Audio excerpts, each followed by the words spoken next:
রাজনীতি ভুলে রায়নার ফকিরপুরে মাছ ধরলেন দিলীপ ঘোষ। পূর্ব বর্ধমান জেলার রায়নার ফকিরপুর গ্রামে কালী পূজা উপলক্ষে অভিনেতা রাজদের বাড়িতে এক ভিন্ন মেজাজে ধরা দিলেন বিজেপি নেতা দিলীপ ঘোষ।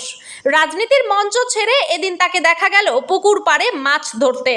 তার সঙ্গে ছিলেন অভিনেতা তথা বিজেপি নেতা রুদ্রনীল ঘোষ, বিজেপির রাজ্য মুখপাত্র রাজশ্রী লাহিড়ী, বিজেপির পূর্ব বর্ধমান জেলা সভাপতি অভিজিৎ তা, বিজেপি নেতা পিন্টু শাম এবং রায়না ও খন্ডা ঘোষের একাধিক স্থানীয় নেতা নেত্রী।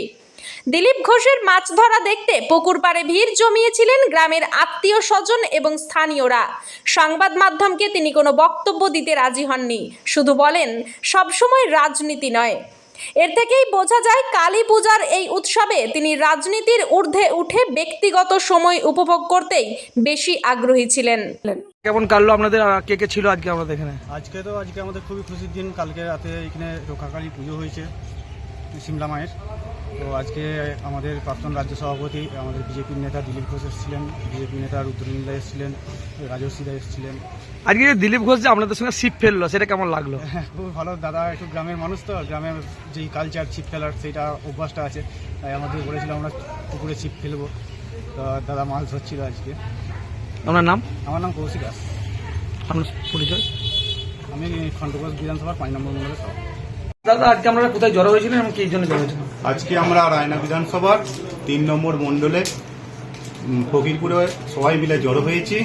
আজকে আমাদের কেন্দ্রীয় নেতা দিলীপ মহাশয় এসেছেন এবং ওনার সঙ্গে এসেছেন রাজশ্রী লাহিড়ী মহাশয় এবং এসেছেন আমাদের যে অভিনেতা রুদ্রনীল মহাশয় এসেছেন কালী পুজো উপলক্ষে, এবং তিনি এখানে এসে কালী পুজো দিয়েছেন।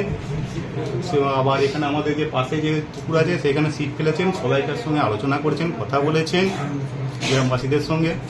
কেমন লাগলো এই একগুচ্ছ নেতা এখানে উপস্থিত? এটা তো আমাদের কাছে একটা বিশাল পাওনা, রায়না মানুষদের কাছে, বিশেষ করে ফকিরপুর শেয়ারা বাজার মানুষদের কাছে এটা একটা বিশাল পাওনা, বাড়তি পাওনা। আমরা খুবই আপ্লুত এবং গর্বিত। আপনার নাম এবং কিছু পরিচয়? কিছু অভাব অভিযোগ নিয়ে আলোচনা করলেন? সেটা এখনো হয়নি, সেরকম ভাবে দেখা হয় না ওনার সাথে। নিয়ম বিশ্রাম দিচ্ছেন খাওয়ার পর। আপনার নাম পরিচয়? আমার নাম মানস দা, আমি রায়না বিধানসভা 3 নম্বর মণ্ডলের মণ্ডল সভাপতি। ব্যুরো রিপোর্ট, সোজা কথা নিউজ।